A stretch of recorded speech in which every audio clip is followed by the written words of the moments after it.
Australia's top health and fitness podcast to help you lose weight, look good with your shirt off, feel confident in your body, and finally achieve the goals you want with your health and fitness. So 5 days a week, I'm going to be giving you top information from myself and also from leading experts in the field so you know everything you need to do to get the best shape of your life. From nutrition to mindset to workout, everything is covered in this podcast and you need to go nowhere else. So like I said, it's going to be 5 days a week, Monday to Friday, in your ears with quick, actionable segments that you can implement straight away. Because the most important thing is you can put these things into play. Also, if you listen all the way to the end of the episode, you're going to get 2 special gifts that you can download upon listening to it. So make sure you listen all the way to the end to get those free gifts, okay? So let's get into the episode.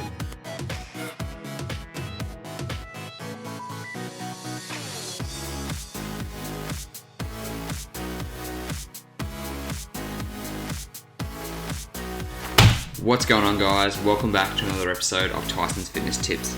Now, I'm pretty pumped up today because I actually got to meet this guy a couple of months ago at a retreat we went to, and I have been following Shawn for, I would say, years now. I've been listening to his podcast, I've read his book, and Shawn is such a wealth of knowledge, and he brings on other knowledgeable experts onto his podcast to cover everything you need to know about becoming the healthiest version of yourself. And so I thought it'd be a great idea to bring him on the podcast because he has so much knowledge that he can share with us. So Shawn, thank you so much for coming on today, mate. I really appreciate it.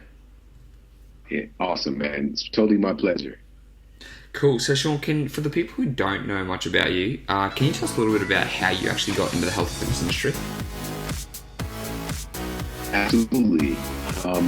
I guess the short version is when I was 20 years old, I was, and by the way, so this is getting close to about 2 decades ago, and I was diagnosed with a so-called incurable condition, degenerative bone disease and degenerative disc disease. So the disc in between the vertebrae of my spine were rapidly deteriorating to the degree that my physician at the time told me that I had a spine of an 80-year-old man, again, when I was just 20, and took the MRI and just gave me this bill of bad news.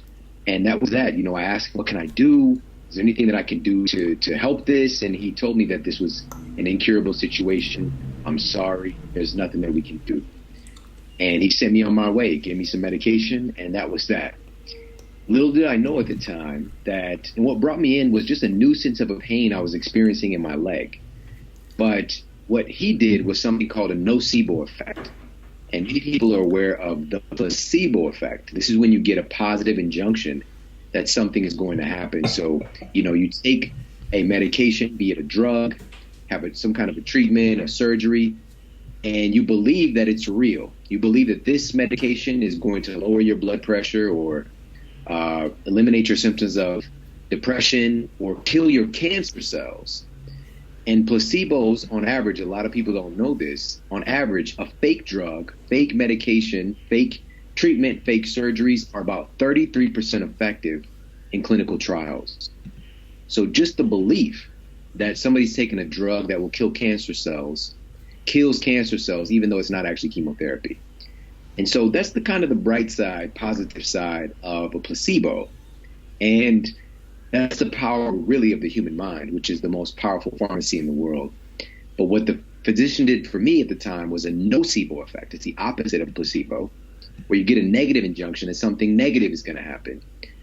When people tell, somebody that you'll never walk again, this condition is incurable, you have 6 weeks to live, those type of situations.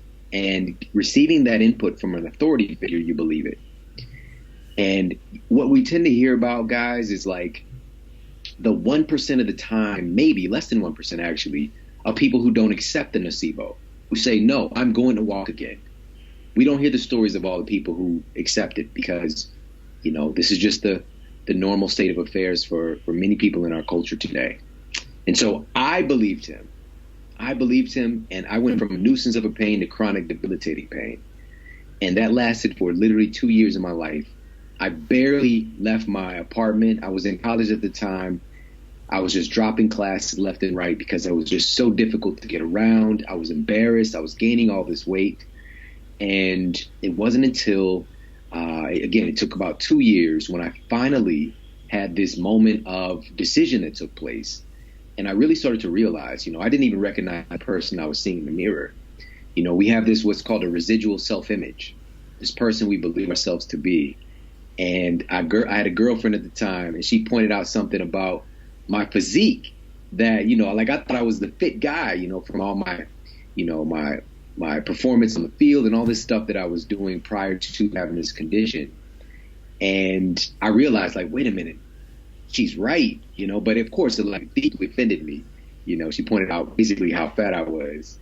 And I realized, like, well, I got to do something about this. And it wasn't that moment that changed everything. It was a compilation of things, because I realized that I was suffering, I was in pain, I was depressed, and I really felt a sense of a loss of purpose. And so it took 2 years, but I finally decided to get well. And most people never actually do that. It's more like, I'm going to try, wishful thinking, we'll see what happens. When you really decide something, that cuts away the possibility of anything else but that thing. And so over the next about 6 weeks, I put a plan together that entailed 3 specific things. One was changing my nutrition. I realized, because I started asking questions, okay, my bones are breaking down. What are my bones made of? And all I knew about was calcium from commercials. And come to find out, it was one of the least important things. There's like 20 things that are more important, but it's very marketable, the calcium thing. And so I started to eventually find out what foods are those things in, vitamin K2 and sulfur-bearing amino acids, silica, all this stuff. I began my movement practices, which went from 0 to a movement practice, because I was doing nothing, because they told me not to do anything.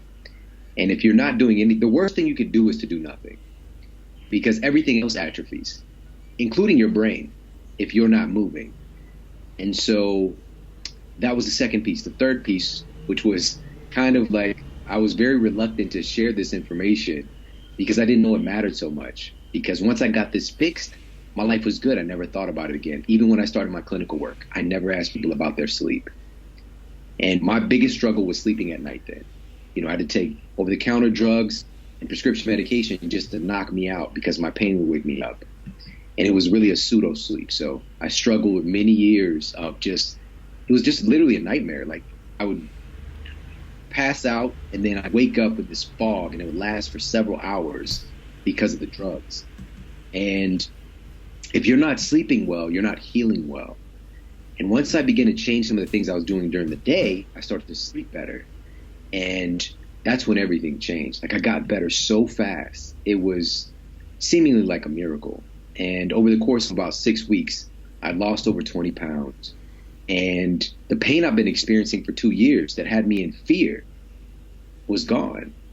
And eventually, it was about 9 months later, and I got a scan done, and I regenerated my bone density, my intervertebral disc that had been deteriorated so much that he said I had the spine of an 80-year-old were now supple and juicy. You could see the light shining through them again.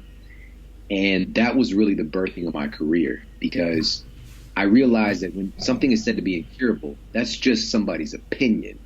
It's just like, you don't know what to do, but there is always a way, as long as you're here and your heart's beating. And people began to ask me for help at my university that saw this transformation. My professors, fellow students, and I started my strength and conditioning coach. Then I opened my nutrition practice as a clinical nutritionist, began speaking and writing books, and I started my show, the Model Health Show, and the rest is history. Man, it's a big journey you've been on the last, I don't know, I'd say, like, you said 2 decades, didn't you? That's right, yeah. But I've been in this field as far as the health and wellness side for 17 years. Yeah. Yeah, right. And just, having that, being able to do that for yourself, and then being able to apply what you've learned to other people, and showing that you can that they can also make a change, it just helps, it helps you reinforce that what you're doing is on the right path, because you're actually affecting other people's lives too. Absolutely. And that's what it's really about, man. This isn't just about me. And we have this tendency, we can get a little bit selfish, because like I said, I was reluctant to share or talk about certain things because I didn't think they mattered, because it was my story. But our story is what really connects people. People aren't connecting with, they're not buying a book, they're buying you. They're not listening to your podcast, they're listening to you. So the more that we can open up and be authentic and share our story, share the things that we've discovered along the way, that's how change really happens. It's not just all of the, the clinical evidence, which I could share that stuff with the best of people out there. But it's the anecdotal stuff. It's the stories. It's the connection. That's what really creates a catalyst for change, in my opinion. And it's what grabs people's attention to make them resonate with you, because, if you, like you said, you could tell anybody the facts, but facts, they're just black and white, and they don't have that anecdote behind it, like you said, and not being able to have that. It's just like, you can tell people whatever they want, but if there's nothing there to draw them in or to be able to captivate them to listen to you, then there's no point. Totally agree, man. Yeah. And so you said you stumbled upon the sleep side of things. Once you started sleeping more, once you started working on that, you noticed your recovery improved.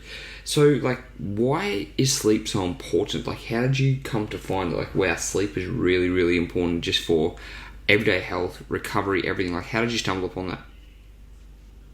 So this was when I was doing my clinical work, folks coming into my office every day, and we had some just incredible, man. This was over 10 years in practice, and, seeing folks coming in, and this was a consistent thing that we saw daily.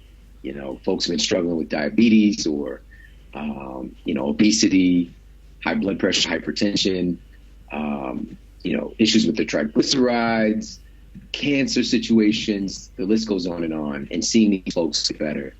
And we had very close to 80% success rate, reversal rate for folks with type 2 diabetes, regaining their insulin sensitivity again, helping them get off, metformin or insulin, things like that. Because that's a condition, just a little side note, that it's not that the pancreas isn't making insulin anymore, it's the cells have become resistant. It's been a down regulation of those receptor sites. And so, just helping folks through those processes. But what about the other 20% of people? That would ironically keep me up at night sometimes, just thinking about what is going on. The nutrition appears to be right. Their exercise and movement practices are on point, apparently. So I just think people are lying to me. And then it took years for me to finally ask people about their sleep and also about their stress as well. And when I did, it blew my mind. I could not believe what people were sharing with me. The folks who, they couldn't get that 20 pounds off. They couldn't, maintain their blood sugar correctly. Their A1C it won't get right, and everybody else will. And they would tell me, I've been struggling, I sleep 4 hours a night, or I get up every 2 hours, and all these different stories I was hearing. It blew my mind, and I could not believe that they were walking around. And so I went to look into okay, so how could this really be affecting them? Because I remember then in those moments how it affected me. And what I knew was, okay, we got to experiment to try to get their sleep on point. And here's the issue that a lot of folks in the health and wellness space don't realize. People want to change, but they don't want to change that much, right? They want to get these results, but they don't want to have to change that much. And this is just a human condition. We're all wired up like that, and that's okay. And so what I knew was I need to find some clinically proven strategies for folks to implement into their life. They don't have to turn their whole world upside down. That will enable them to get better sleep. And so we implemented those things with different patients, and the results, it changed my life. It changed their lives, but it really changed my life, because finally, all of a sudden, somebody had been struggling 10 years with diabetes, and now finally we're able to get them off metformin. We're finally able to get their A1C right, or their blood sugar.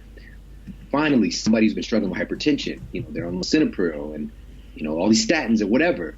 We're able to help get these folks off these medications, and their bodies are doing the job that they're designed to do again, because they got their sleep finally. They optimized their sleep. And sometimes, just to be clear, and we'll talk about this, is sometimes these folks were sleeping 7, 8, 9 hours.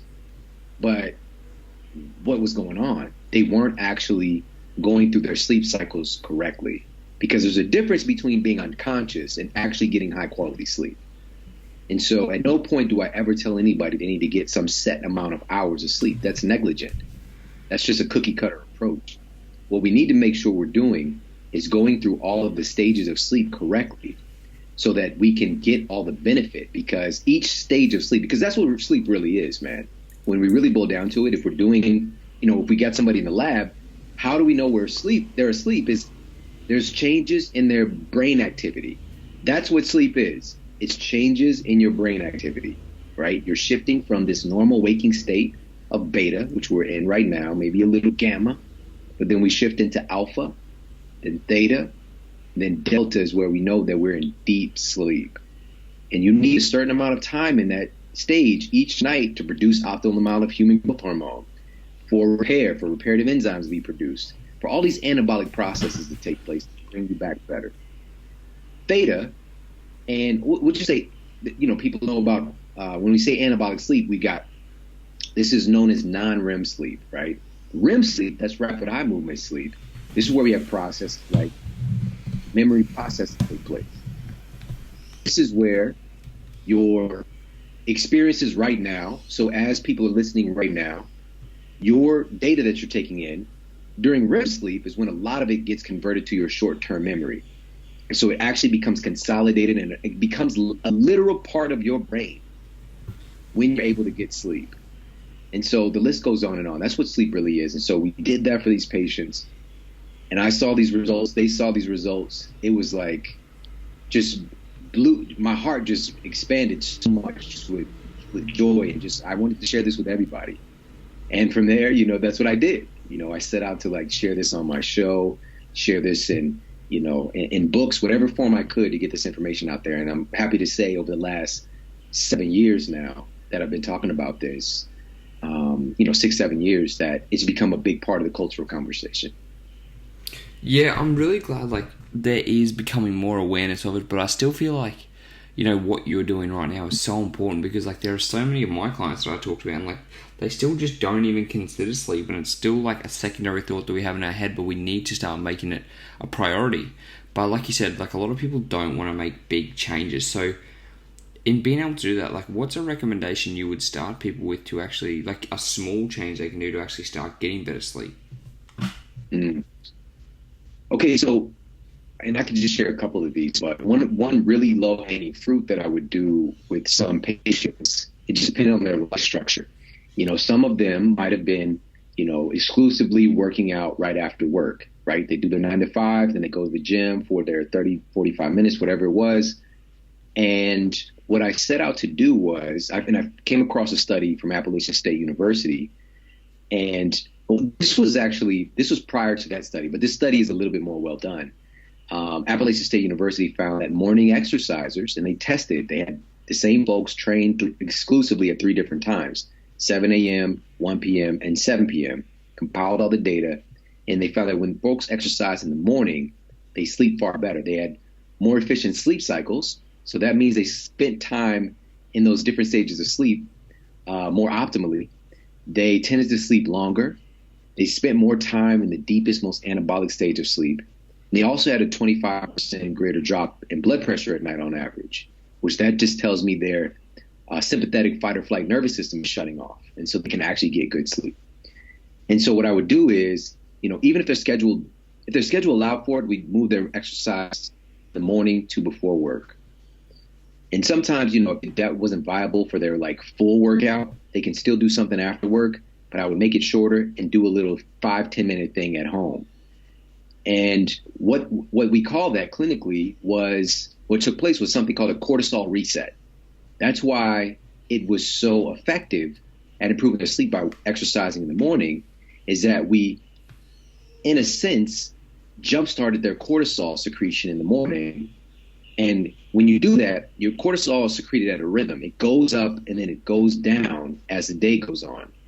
But for some of these folks, we would call them clinically tired and wired.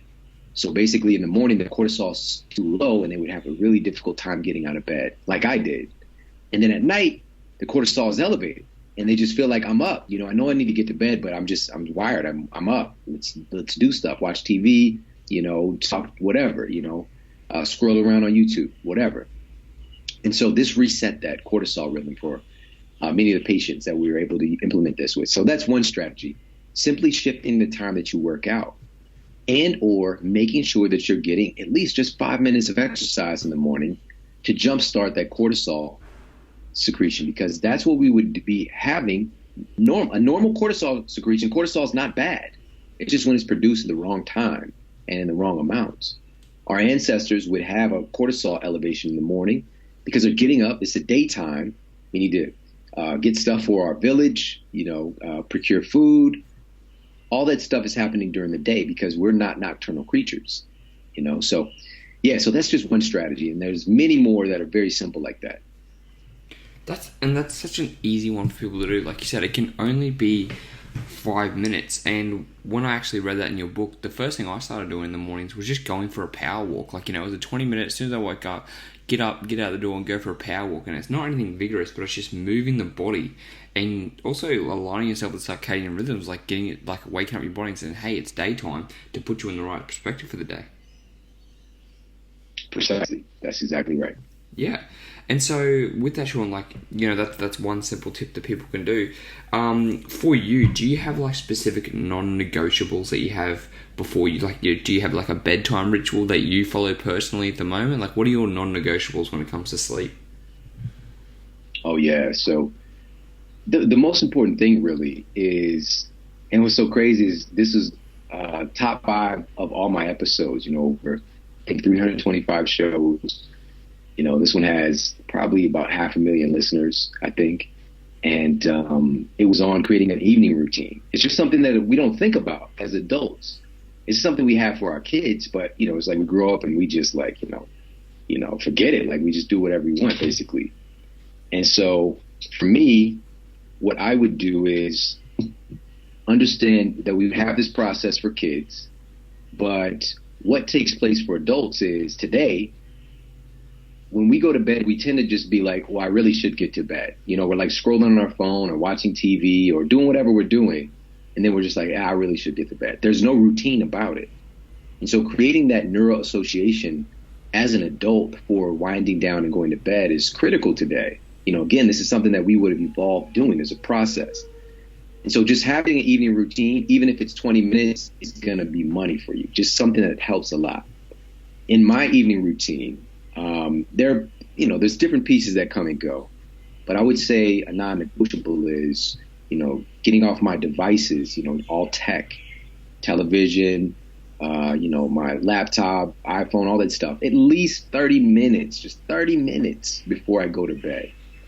And the reason that I do this is that Harvard researchers have confirmed that being on your device at night specifically, not during the day, they didn't have any effect, but on your device at night specifically, elevates cortisol and suppresses melatonin, right? So again, we said cortisol at the wrong time is a problem.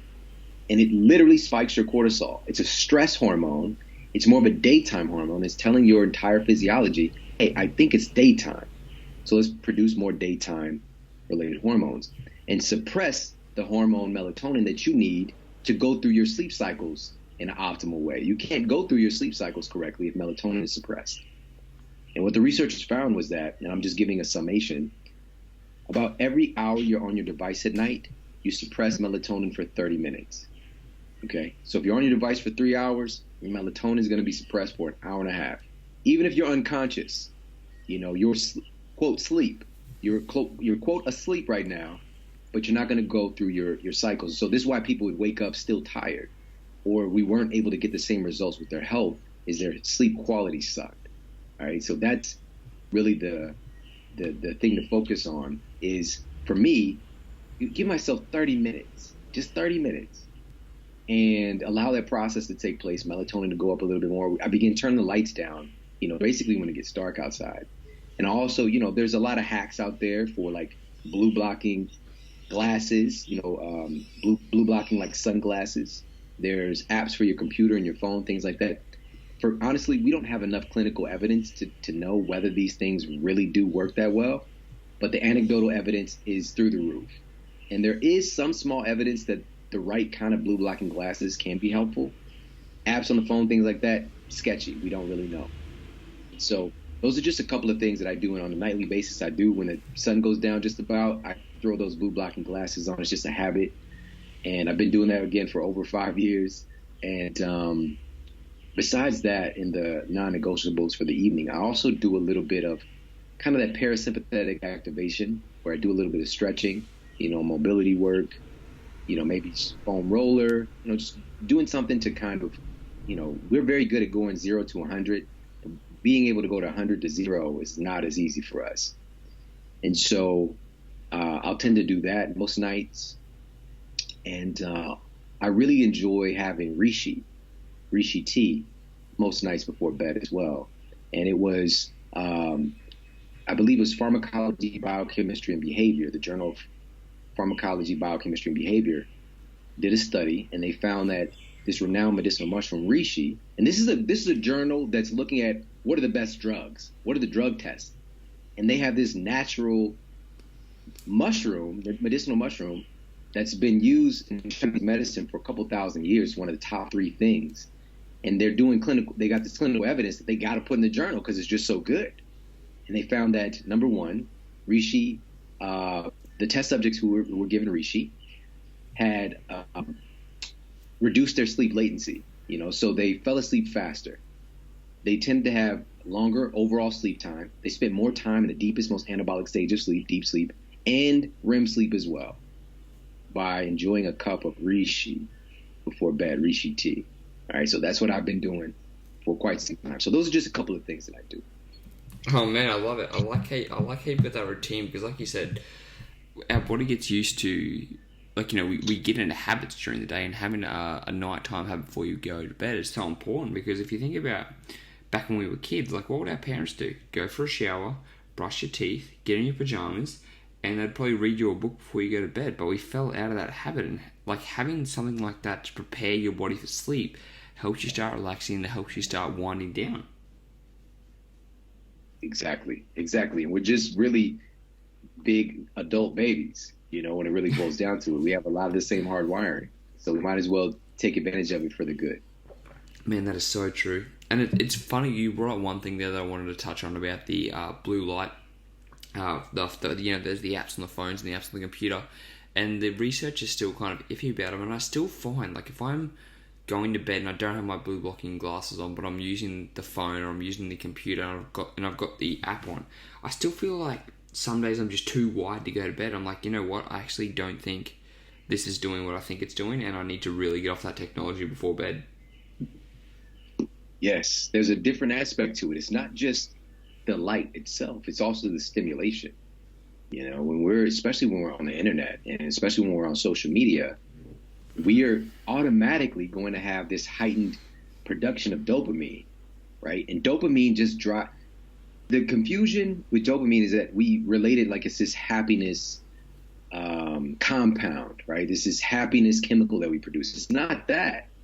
Dopamine really drives us to seek. It drives us to seek reward. And so the internet is just ripe with that, especially social media, because you just want to keep looking. Just keep scrolling. Let me just scroll to the next one, the next one, the next one. And so dopamine is getting produced, and it is a stimulator. And the internet also, it's the reason that we would continue to do that, even knowing this isn't that good for me, is that when we find something, then we get this little hit from our opioid system, a little slow drip of morphine, basically a little drip that makes us feel good when we find something. It's like a reward. So we got this dopamine opioid feedback loop taking place, right? And so we're stimulated. So when we're on our phones, on our devices, we're stimulated. And again, we can be physiologically exhausted and fall asleep finally. That's why, even if you're watching a movie, even if the movie's good and you fall asleep, it's because you're physiologically exhausted. That doesn't mean that you're going to get optimal sleep, right? Because your body's still stimulated. And so that's another part of that getting off the tech process. Again, at least just 30 minutes. But here's the rub, is that because we are addicted, which we all are addicted. You can't just sit there and stare at the wall, or twiddle your thumbs. That's just, you're going to go crazy doing that because your brain is going to be just go check one post, it won't hurt. And you'll pick your phone up and don't even know you're doing it. And I know everybody listening does that all the time. And now we have a term for that. They're called dust checks. right? I'll just check really quick. Before you know it, you're supposed to be handling, a report or, you know, working on a video or whatever it is. And before you know it, you're just picking up your phone and just pushing the button, going right to social media, right? And so for our evening process, we have to supplant that behavior of being on the phone with something of greater or equal value to us. Because if we don't, again, it's just going to fail. So you got to do something that stimulates you in a more healthful manner. This could be conversations with real people, not online, tweeting back and forth, but actually talking to another human. And that can be on the phone, the people that are in your household, maybe it's your kids or your parents or your significant other, playing some board games, whatever. I don't know, reading books. I don't know if you know this, man, but there are these things called books, physical books out here that we can read instead of being on a device. They still exist. And or audio books are great. You don't have to stare into your device for that. It's a great time to listen to an audio book. There's a great one called Sleep Smarter out there. Sleep Smarter's international best-selling audio book. But also, there's podcasts and things like that. But find a way that can stimulate you in a different way than social media and even television, and allow your body to unwind and relax. Oh man, I love that point you just covered. And I like that you brought up audiobooks, because what I found is like you get to that point where, you said you are tired and you want to go to sleep, but like you still want to have, you still got about half an hour before you actually fall asleep. So for me, I'm too tired to actually physically read a book. Like I just don't want to use that brain power, but listening to an audiobook has been such an easy thing to do. You just lay down, you listen to an audiobook, you can stretch while you're doing it, and it's just such a passive thing to be able to do before you go to bed. So it's a really good way to help you relax. And plus, like you said, if people haven't used Audible before, they can sign up for a free account and get you a book for free for the first one and see how it goes. Exactly. Absolutely. Awesome, Shawn. So we've covered why sleep is so important. We've covered what we can do to get better sleep, which is just simply changing exercise in the morning. It's one simple thing like that. And we've also talked about when it comes to getting to sleep, it's setting that routine into place, making sure that you are setting yourself up for good optimizing sleep and jumping off social media half an hour before, and kind of just building up those habits over time. Now, people aren't going to expect to see a change straight away drastically, because their body's used to old habits, and they will have to apply this over time. But when they apply what you just taught today, it's not sexy, but it's the simple stuff that's going to make the biggest results. Wouldn't you agree? Absolutely. And that's really what life is, man. When we talk about success, Einstein said that, and by the way, he didn't tell me this personally, so someone else might have said it, but it's attributed to Einstein saying that if you can't explain it simply, you don't know it well enough. And, we're talking about all these incredible, quantum theory and string theory and all this stuff. And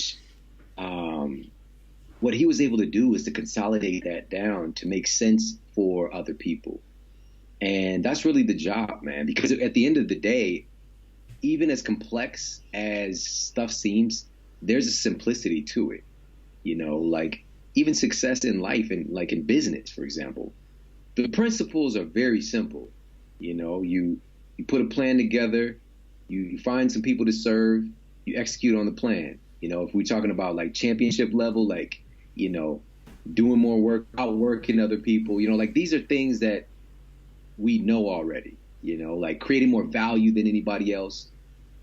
But the issue is we make it so complex. I need to know the secret. There's got to be some kind of a complex thing that can give me this result. It's incredibly simple. It's just getting ourselves to the place psychologically where we do the simple thing. It's funny how, because it's like we just look at that in all areas of life. What am I missing out on? What's the secret? What's the secret diet? What's the secret workout plan? And it's just everything goes back to those fundamental, unsexy, basic things that are going to get you the results. But I guess it's just human nature. We're naturally lazy and we want to do things as fast as possible. So we're always looking for that quick fix solution, when in reality, there never really is a quick fix solution. Exactly. I totally agree. Oh man. So Shawn, before I let you go though, I really want to get people to obviously, follow you, because you interview great people. You share not just about sleep, but you share other topics. So where are the best places people can find out more about you? Awesome. Yeah. So where people are listening to this show, they can find my show. It's called The Model Health Show, right? The Model Health Show. And as you mentioned, we do master classes on every health topic you can imagine, whether it's just specifically on talking about fat loss, right? This is such a big conversation, that in and of itself. But like, we answer a question: how does your body actually do that? How does your body actually burn fat? So giving people this masterclass education on, hormone sensitive lipase and, glucagon, all these things that have these kind of mysterious terms behind them, but telling you, okay, this is what's doing this. This is how this fits into that. And also, it tells a story of how your body does these beautiful things. And then I'm very big on action steps. So here are 5 things you can do to improve that process, for your body to do those things, all backed by science. And so, our natural treatments for reversing depression, type 2 diabetes, all these different things. But then also we talk a lot about the brain, because it's really governing and controlling so much. And I'll bring on the very best people in the world in their respective fields as well. And so not just me doing these master classes, but for many of the episodes, I'll bring on, the top neuroscientist who's also an integrative nutritionist, and who's looking at the brain and seeing when you eat these foods, what's actually happening, and not just guessing, So I'm very passionate about this and just so excited to share in the way that we do, in the format that we do, making it all accessible and interesting and fun. And so again, it's the Model Health Show, and people can check me out online as well. It's called themodelhealthshow.com is the home online where they can get access to the show and videos and all that good stuff as well. And my social media is there too.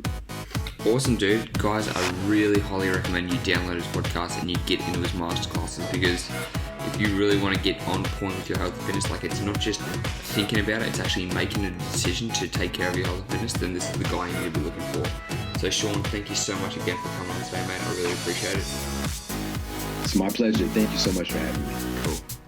Guys, that is another episode done and dusted. Make sure you go back and listen again, and I'll speak to you in the next one. See ya.